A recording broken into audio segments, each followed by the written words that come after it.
ప్రియాతి ప్రియమైనటువంటి సోదరి సహోదరులకు, ఆత్మబంధువులకు, బ్రహ్మస్వరూపులకు, భగవద్భక్తులకు అందరికీ మా యొక్క హృదయపూర్వక నమస్కారాలు.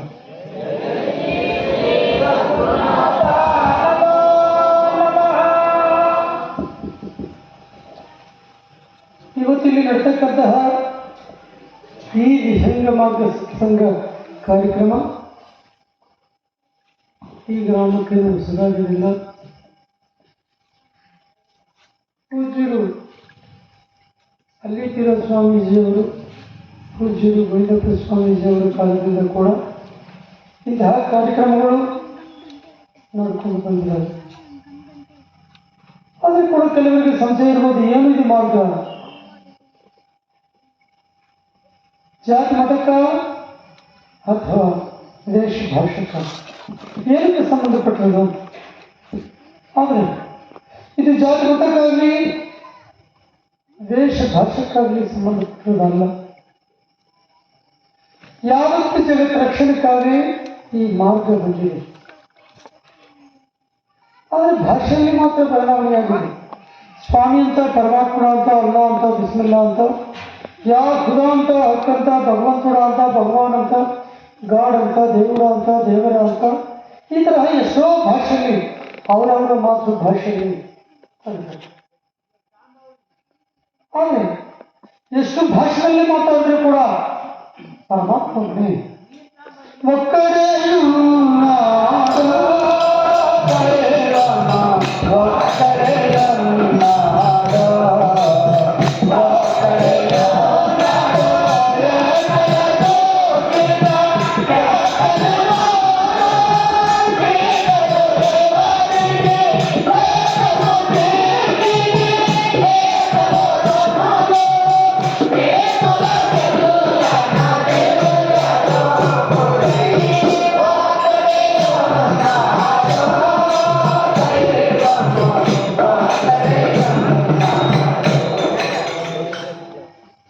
ಒಬ್ಬನೇ ಪರಮಾತ್ಮ. ಯಾವ ವೇದದಲ್ಲಿ ಹೇಳಿದರೆ ಕೂಡ ಪರಮಾತ್ಮ ಒಬ್ಬನೇ ಅಂತ ಹೇಳಿದಾರಾಗಲಿ, ಒಂದೊಂದು ಕುಲಕ್ಕೆ, ಒಂದೊಂದು ಮತಕ್ಕೆ, ಒಂದೊಂದು ಜಾತಿಗೆ, ಒಂದೊಂದು ಭಾಷೆಗೆ, ಒಂದೊಂದು ಪ್ರಾಂತಕ್ಕೆ ಒಬ್ಬೊಬ್ಬರು ದೇವರು ಅಂತ ಹೇಳಲಿಲ್ಲ.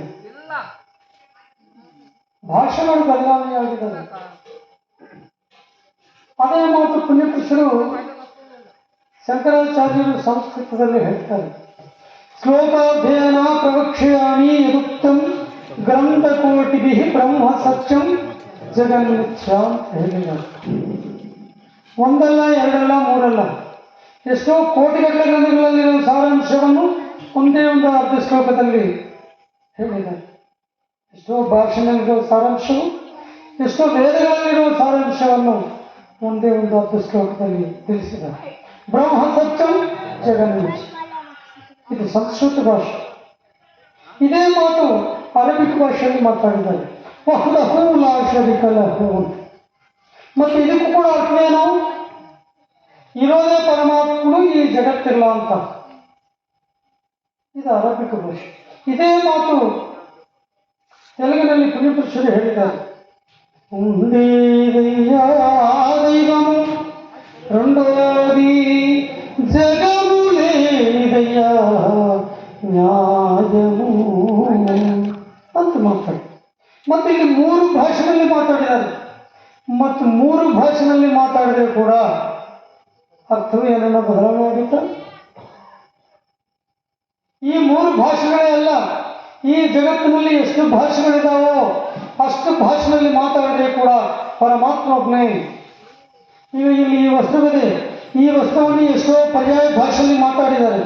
ಅಂಶುಕಂ, ಆಚ್ಛಾದನಂ, ವಸನಂ, ವಸ್ತ್ರಂ, ಚೇಲಂ, ಪುಟುವ, ದುವ್ವಲುವ, ಕೋಕ, ಕ್ಲಾತ್, ಕಪಡ, ಗುಡ್ಡ, ಬಟ್ಟ, ಚೀರೆ. ಬಣ್ಣ ಬದಲಾವಣೆ ಆಗತ್ತಾ? ಪಾಲ್ತಿಯಲ್ಲಿ ಹೆಚ್ಚು ಕಡಿಮೆ ಆಗತ್ತಾ? ಇಲ್ಲಿ ಇರೋ ಈ ವಸ್ತು ಒಂದೇ, ವಸ್ತ್ರಕ್ಕೆ ಅಧಿಷ್ಠಾನವಾಗಿರೋ ಹತ್ತು ಒಂದೇ. ಬಣ್ಣ ಬದಲಾವಣೆ ಆಗಿದವಲ್ಲ ಸ್ವಾಮಿ ಅಂತ ನೀವು ಪ್ರಶ್ನೆ ಮಾಡ್ಬೋದು. ಆಕಾರ ಬದಲಾವಣೆ ಆಗಿದವಲ್ಲ ಅಂತ ನೀವು ಪ್ರಶ್ನೆ ಮಾಡ್ಬೋದು. ಕರೆಕ್ಟಾಗಿ ಆಕಾರ ಬದಲಾವಣೆ ಆಗಿರ್ಬೋದು, ಬಣ್ಣ ಬದಲಾವಣೆ ಆಗಿರ್ಬೋದು. ಆದರೆ ಎಷ್ಟು ಬಣ್ಣದಲ್ಲಿ, ಎಷ್ಟು ಆಕಾರದಲ್ಲಿ, ಎಷ್ಟು ವಸ್ತುಗಳಿದ್ರೂ ಕೂಡ ಈ ವಸ್ತುಕ್ಕೆ ಅಧಿಷ್ಠಾನ ವಸ್ತು ಹತ್ತಿ ಒಂದೇನ, ಎರಡನೇ ನಿರ್ಣಯಿತ. ಎಷ್ಟು ಆಕಾರದಲ್ಲಿ ಎಷ್ಟು ವಸ್ತುಗಳಿದ್ರೂ ಕೂಡ ವಸ್ತು ಹತ್ತಿ ಒಂದೇ. ಅದೇ ತರಹ ಇಲ್ಲಿ ಕೂಡ ಎಷ್ಟು ಕುಲವು, ಎಷ್ಟು ಮತವು, ಎಷ್ಟು ಜಾತಿ, ಎಷ್ಟು ಭಾಷೆಯಲ್ಲಿ ಮಾತಾಡಿದ್ರು ಕೂಡ ಪರಮಾತ್ಮನೇ. ಇದು ಕುಲಕ್ಕೆ, ಮತಕ್ಕೆ, ಜಾತಿಗೆ ಸಂಬಂಧಪಟ್ಟದಲ್ಲ. ಇದಕ್ಕೆ ಜಾತಿಗೆ, ಕುಲಕ್ಕೆ ಸಂಬಂಧಪಟ್ಟದ್ದು ಅಲ್ಲವೇ ಇಲ್ಲ. ನಾವೆಲ್ಲರೂ ಕೂಡ ಯಾವ ಕುಲಸ್ಥರಾದ್ರೆ ಕೂಡ, ಯಾವ ಮತಸ್ಥರಾದ್ರೆ ಕೂಡ ಪರಮಾತ್ಮ ಯಾವ ತರ ಹೇಳಿದ್ದಾನೆ,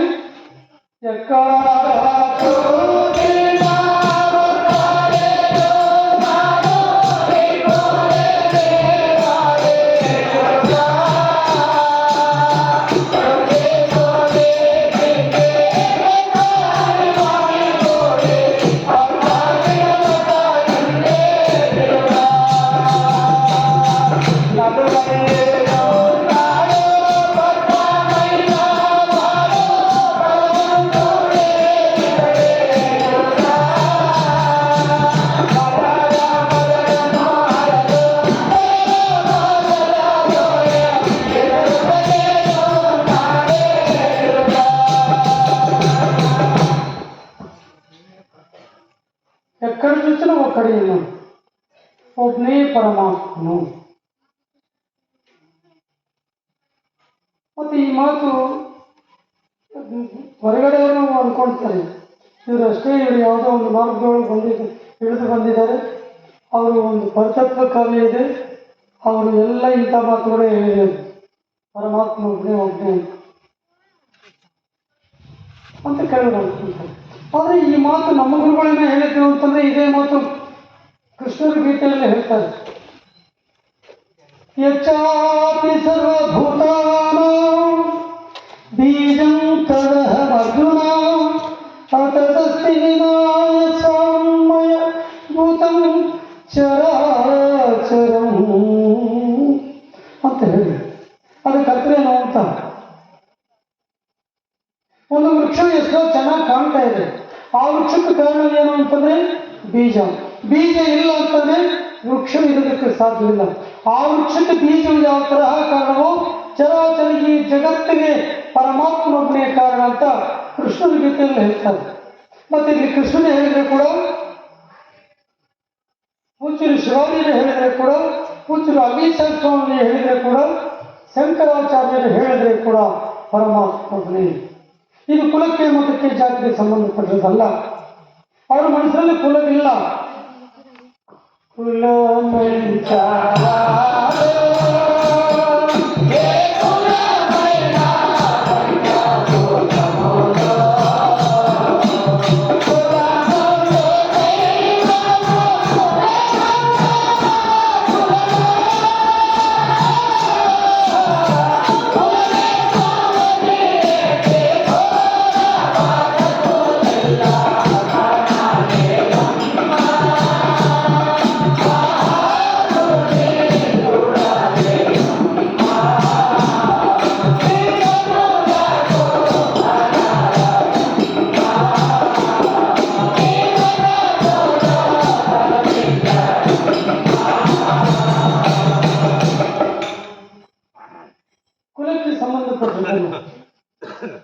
ಅವ್ರ ಮನಸ್ಸಿನಲ್ಲಿ ಕುಲವು, ಮತವು, ಜಾತಿ, ವರ್ಣ, ವರ್ಗವೂ ಇಲ್ಲ.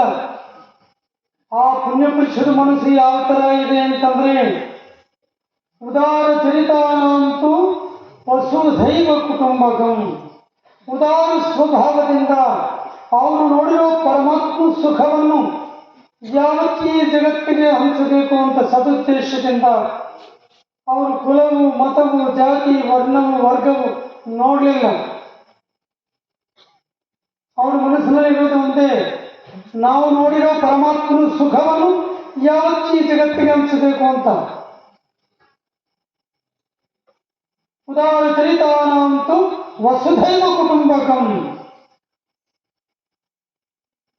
ಅವರು ನೋಡಿರೋ ಈ ಸುಖವನ್ನು ಈ ಜಗತ್ತಿಗೆ ಹಂಚಬೇಕು ಅಂತ ಅನ್ಕೊಂಡಿದ್ದಾರೆ. ಇಲ್ಲ ನಾವು ನೋಡಿರೋ ಈ ಪರಮಾತ್ಮನ ಸುಖವು ಇದು ನಮಗೆ ಇರಲಿ ಅಂತ ಅವತ್ತು ಆ ಪುಣ್ಯಪುರುಷ ಅನ್ಕೊಂಡಿದ್ರೆ ಈ ಮಾರ್ಗ ಗುಡಿಕಲ್ಲು ಬಾಗಿಲು ದಾಟಿ ಈ ಕಡೆ ಬರ್ತಾ ಇದ್ದೇನೆ. ಅವ್ರು ಅನ್ಕೊಂಡಿದಾರ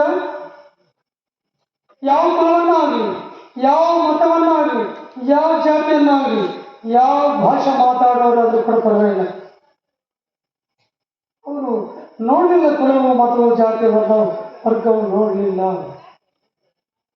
ಯಾಕಂದ್ರೆ ಅವ್ರ ಮನಸ್ಸು ಯಾವ ತರ ಇದೆ ಅಂತಂದ್ರೆ ಪುರುಗುನು ಸಂಜೀವು ಪುರುಗುನು ಚೇತನ ಚಂದಮಾಯನು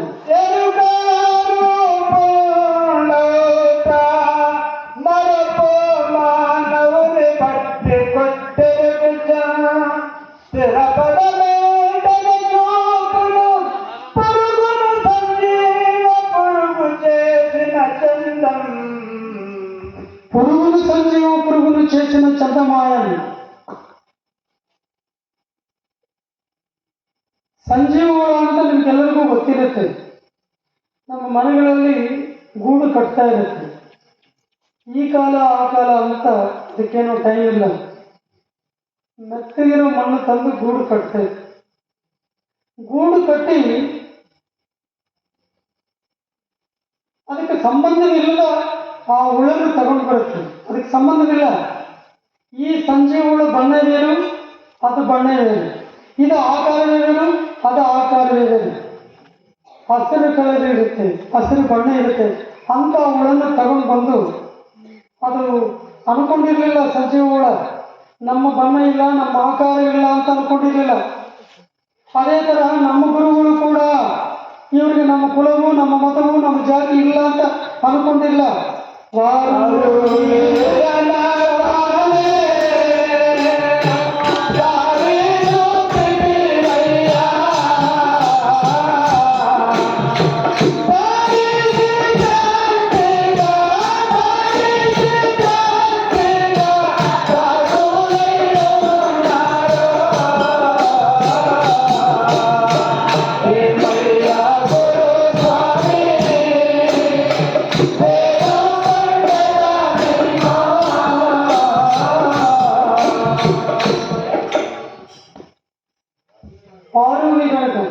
ಇವರು ಆ ಕುಲವು ಈ ಕುಲವು ಅಂತ ಅವ್ರು ಅನ್ಕೊಂಡಿರ್ಲಿಲ್ಲ.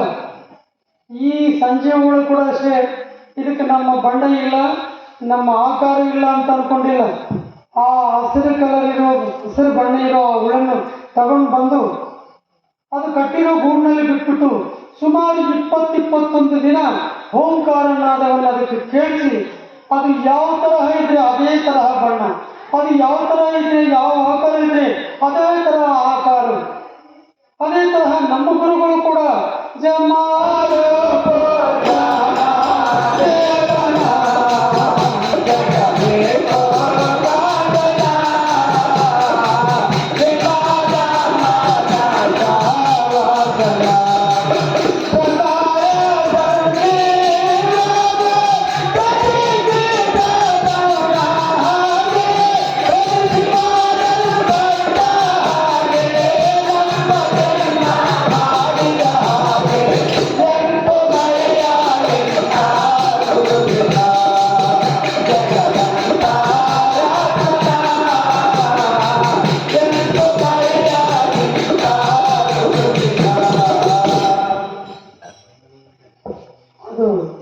ಯಾವ ತರಹ ಆಕಾರವು ಯಾವ ತರಹ ಬಣ್ಣ ತಗೊಂಡು ಬಂದಿತ್ತು ಆ ಸಂಜೀವಗಳ ಆವೃತ್ತಿ, ಅದೇ ತರಹ ನಮ್ಮ ಗುರುಗಳು ಕೂಡ ಕುಲವು ಮತವು ನೋಡಲಿಲ್ಲ.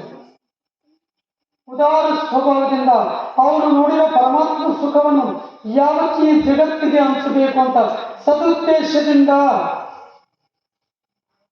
ಅವರು ಕುಲವು ಮತವು ನೋಡಲಿಲ್ಲ. ಸುಮ್ಮನೆ ಹೇಳಿದ್ರೆ ಸರಿ ಹೋಗಲ್ಲ ಅಂತ ಆ ಪುಣ್ಯಪುರುಷರು ಏನು ಮಾಡಿದ್ದಾರೆ ಅಂದ್ರೆ ಪೀಠಗಳು ಬದಲಾವಣೆ ಮಾಡಿದ್ದಾರೆ. ಗುಡಿಕಲ್ದವ್ರಿಗೆ, ಕೊನಕೊಂಡದವರಿಗೆ, ಬಳ್ಳಾರಿ ಅವರಿಗೆ ಇಲ್ಲ, ನಾವು ನೋಡಿರೋ ಈ ಸುಖವನ್ನು ನಮ್ಗೆ ಇರಲಿ ಅಂತ ಅನ್ಕೊಂಡಿದ್ರೆ ಇದು ದೈವ ಮಾರ್ಗ ಆಗ್ತಾ ಇರಲಿಲ್ಲ. ಇದು ಸತ್ಯವು ಮತ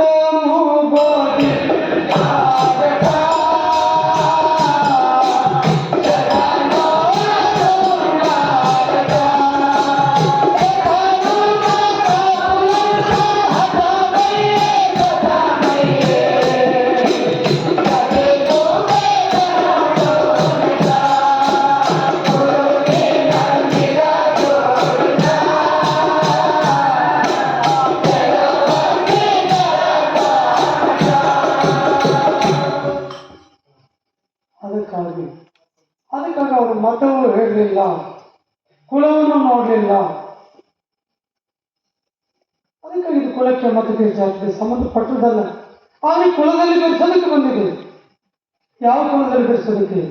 ಕಮ್ಮ ಕುಲವ, ಕಾಪ್ ಕುಲವ, ಕುರುಬರಿಗ, ವೈಶ್ಯರಿಗ, ಬ್ರಾಹ್ಮಣರಿಗ, ಬಲಿಜರಿಗ, ಲಿಂಗಾಯತರಿಗ, ವಾಲ್ಮೀಕರಿಗ, ಮತ್ತೆ ಯಾವ ಕುಲದಲ್ಲಿ ಬೆರೆಸೋದಕ್ಕೆ ಬಂದಿದೆ? ಕುಮಲ್ಲ ಜೀನ ಈಜಾರು ಜುಕ್ರಲ್ಲ ಅಂತ ಹೇಳ್ತೈತು ಕುರಾನ್. ದೈವ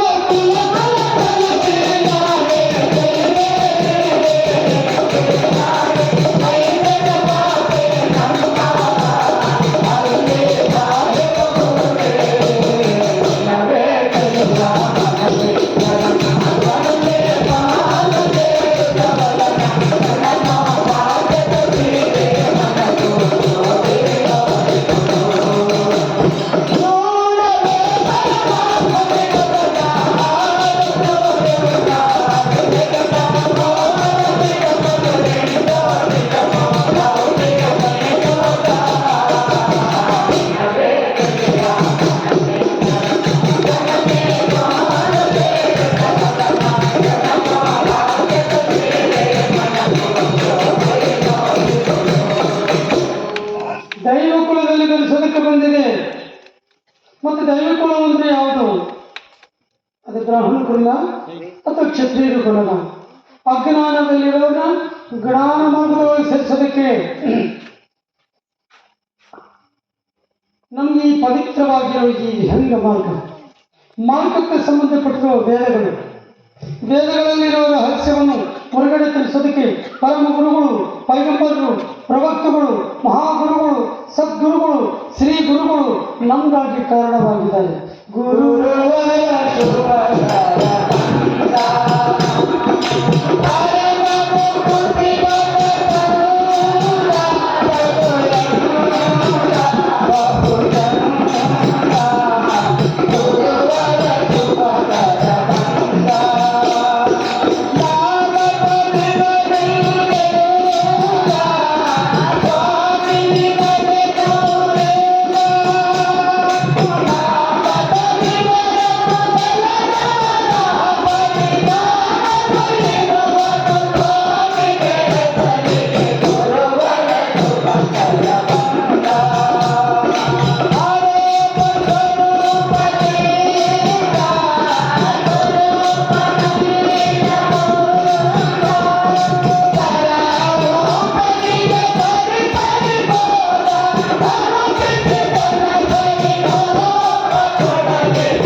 ಅದಕ್ಕಾಗಿ ಅಜ್ಞಾನದಲ್ಲಿರೋನು ಜ್ಞಾನ ಮಾರ್ಗಗಳನ್ನು ಸೇರಿಸೋದಕ್ಕೆ ನಮಗೆ ಪವಿತ್ರವಾಗಿರೋ ಮಾರ್ಗಕ್ಕೆ ಸಂಬಂಧಪಟ್ಟಿರೋ ವೇದಗಳಲ್ಲಿರೋ ರಹಸ್ಯವನ್ನು ಹೊರಗಡೆ ತಿಳಿಸೋದಕ್ಕೆ ಗುರುಗಳು ಬೇಕಾಗಿದ್ದಾರೆ ಅಂತ ಪುಣ್ಯ ಪುರುಷರು, ಮಹನೀಯರು, ಮಹಾತ್ಮರು ಎಚ್ಚರಿಕೆ ಮಾಡ್ತಾ ಇದ್ದಾರೆ. ಆದರೆ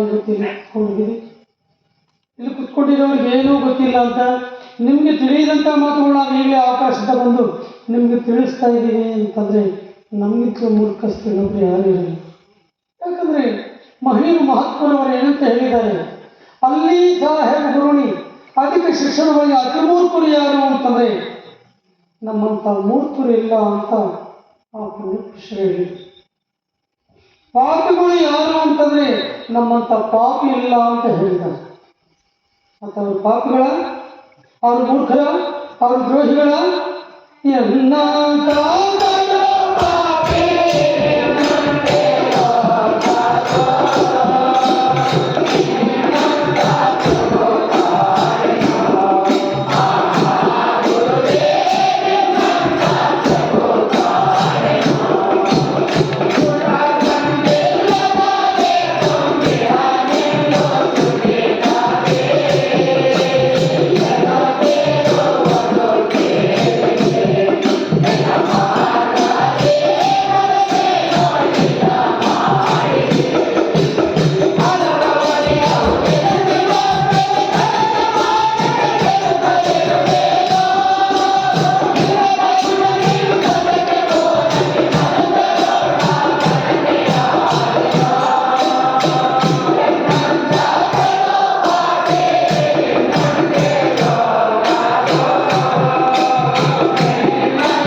ಮಹನೀಯ ಮಹಾತ್ಮರಾದಂಥ ಪಾಪಗಳಿಲ್ಲ, ದ್ರೋಹಿಗಳಿಲ್ಲ ಅಂತ ಅವರೇ ಹೇಳ್ಕೊಂಡಿರುವಾಗ ಅವರು ಪಾದ ಧೂಳಿಯಲ್ಲಿ 607 ಕೂಡ ಸಮಾನವಾಗಲ್ಲ.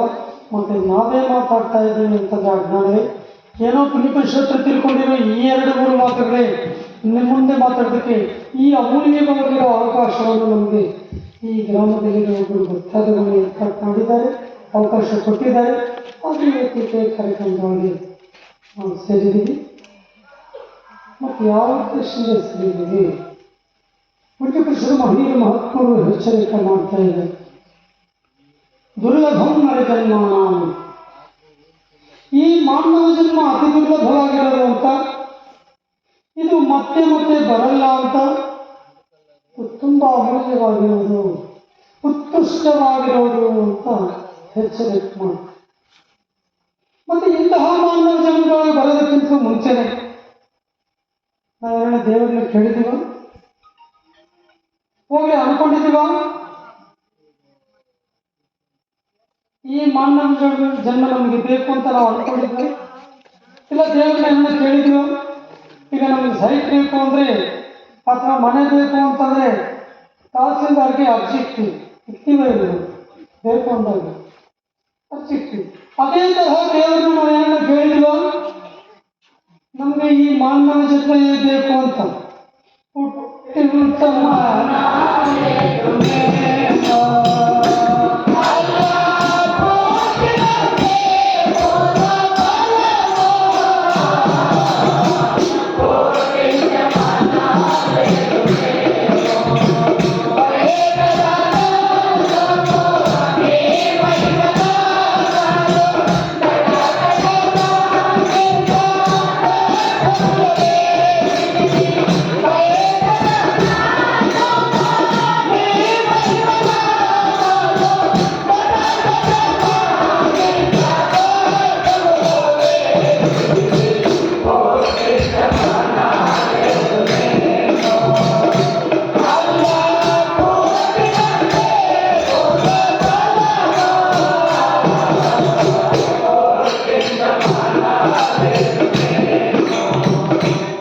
ನಾವು ದೇವರನ್ನ ಕೇಳಲಿಲ್ಲ ಇದು ಬೇಕು ಅಂತ.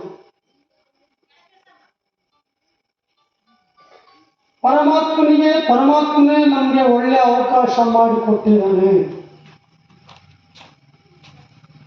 ಇದು ಮತ್ತೆ ಮತ್ತೆ ಬರಲ್ಲ. ಮತ್ತು ಇಂತಹ ಮಾನವ ಜನ್ಮಗಳು ಬಂದಿದ್ದಕ್ಕೆ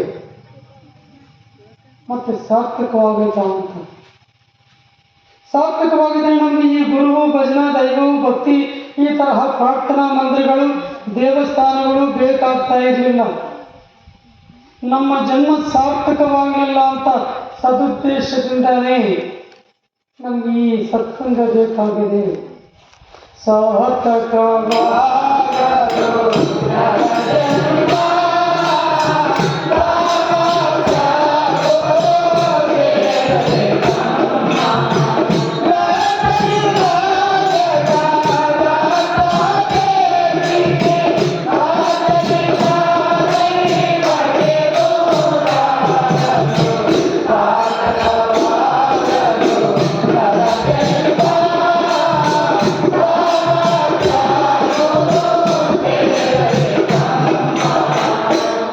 ನಮ್ಮ ಜನ್ಮ ಸಾರ್ಥಕವಾಗಲ್ಲ.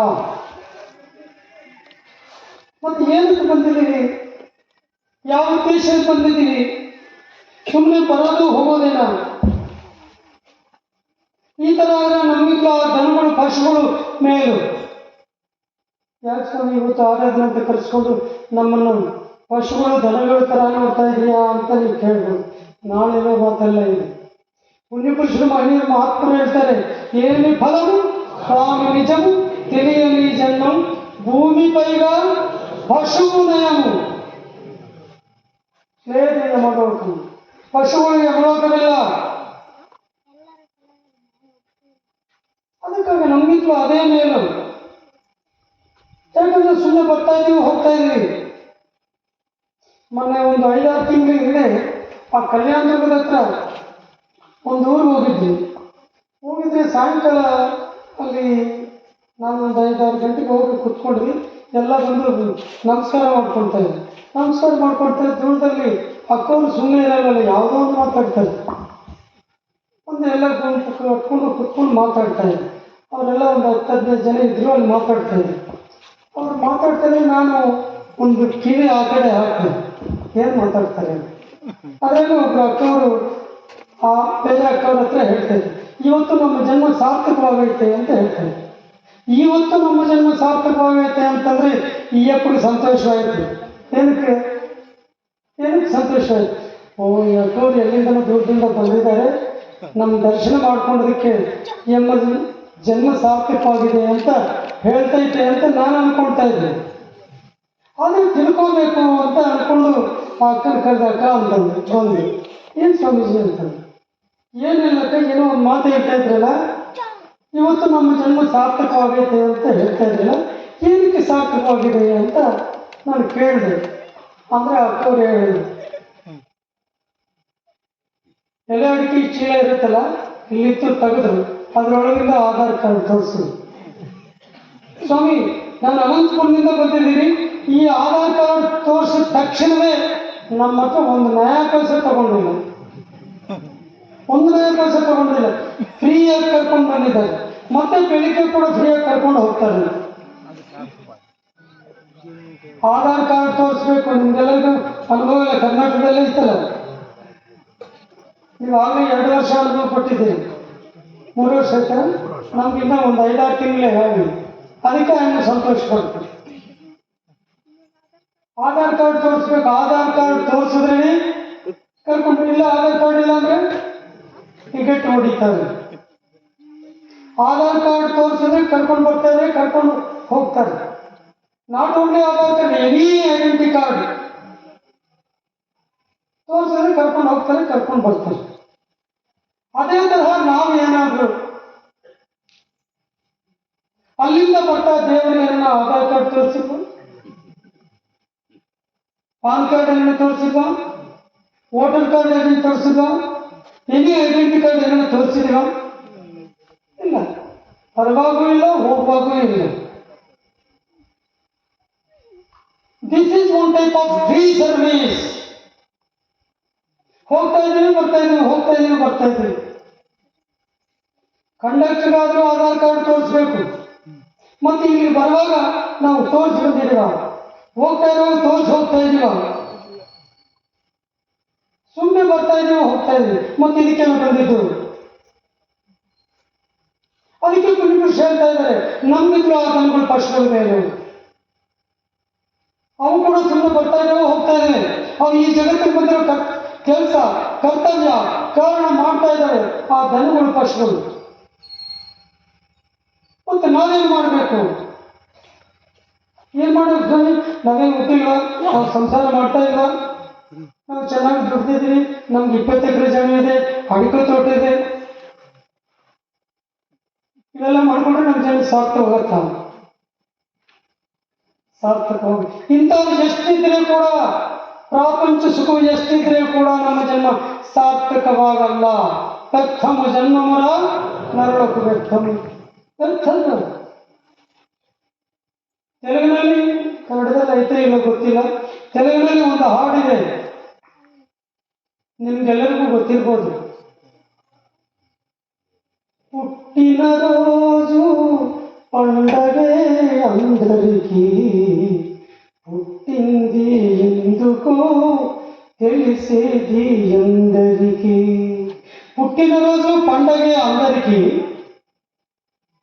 పుట్టింది ఎందుకో తెలిసేది ಎಂದರಿಕೆ. ನಾವು ಏನಕ್ಕೆ ಬಂದಿದ್ದೀವಿ, ಯಾವ ಉದ್ದೇಶಕ್ಕೆ ಬಂದಿದ್ದೀವಿ ಅಂತ ಎಷ್ಟು ಜನರಿಗೆ ಗೊತ್ತು ಅಂತ. ಆದರೆ ನಾವೇನು ಮಾಡ್ತಾ ಇದ್ದೀವಿ ಅಂತಂದ್ರೆ, ಎಲ್ಲರೂ ಬರ್ತ್ಡೇ ಮಾಡ್ಕೊಳ್ತಾ ಇದ್ದೀವಿ.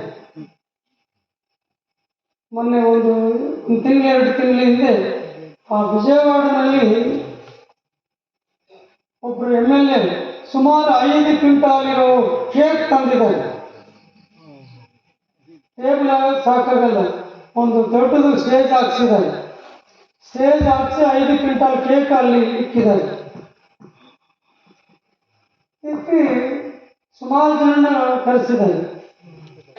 ಚಾಕ್ ಸರಿ ಹೋಗಲಿಲ್ಲ. ಗಾಜರ ಕಾಲದಲ್ಲಿ ಇರುತ್ತಲ್ಲ ದೊಡ್ಡದು ಕತ್ತಿ ಅಂತ ತಗೊಂಡು ಬಂದಿದ್ದಾರೆ ಅದನ್ನು ಕೊಯ್ಯೋದಕ್ಕೆ. ಅವರು ಆ ಕತ್ತಿ ಹಿಡ್ಕೊಂಡು ಮೊದಲು ಮೊಂಬತ್ತಿ ಹಚ್ಚಿದ್ದಾರೆ, 5 ಮೊಂಬತ್ತಿ. ಯಾಕಂದ್ರೆ ಅವ್ರಿಗೆ 50 ವರ್ಷ ಇತ್ತು. ಮೊಂಬತ್ತಿ ಹಚ್ಬಿಟ್ಟು ಮತ್ತೆ ಅದನ್ನು ಆರಿಸ್ಬಿಟ್ಟಿದ್ದಾರೆ. ಉಫ್ಫನ್ನು ಮನೆಯಲ್ಲಿ ದೀಪ ಆರಾದ್ರೆ ಮನೆಗೆ ಒಳ್ಳೇದೇ ಕೆಟ್ಟದ? ಒಳ್ಳೇದು ಕೆಟ್ಟದಂತೆ, ಇದು ಮನೆಗೆ ಒಳ್ಳೇದು ಅಲ್ಲಂತ. ಮತ್ತೆ ಇವರೇ ದೀಪ ಹಚ್ತಾರೆ, ಇವರೇ ದೀಪ ಹಚ್ಬಿಡ್ತಾರೆ. ಅದೇ ಇವನ್ ತಕ್ಷಣ ಹೋಗ್ಲಿ ಅಂತ. ಸರಿ, ಅವ್ರಿಗೆ ವಯಸ್ಸು 50 ವರ್ಷ, 55 ಮೊಂಬತ್ತಿ ಹಚ್ಚಿದ್ದಾರೆ, ಅದನ್ನು ಆರಿಸ್ಬಿಟ್ಟಿದ್ದಾರೆ. ಆರಿಸ್ಬಿಟ್ಟು ಕತ್ತಿ ತಗೊಂಡು ಕೊಯ್ತಾ ಇದ್ದಾರೆ. Wish happy birthday to you ಅಂತ ಇಂಗ್ಲಿಷ್ ಹಾಡು ಹಾಡ್ತಾ ಕೊಯ್ತಾ ಇದ್ದಾರೆ. ಆದ್ರೆ ಇವರು ಶ್ರೀಮಂತರು ಬರ್ತ್ಡೇ ಮಾಡ್ಕೊಳ್ತಾ ಇದ್ದಾರೆ. ಮಾಡ್ಕೊಳ್ಳಿ, ಕೇಕ್ ಕಟ್ ಮಾಡಬೇಕು, ಮಾಡ್ಕೊಳ್ಳಿ, ಮೊಂಬತ್ತಿ ಹಚ್ಚಬೇಕು, ಅದನ್ನು ಆರಿಸ್ಬೇಕು, ಮಾಡಲಿ.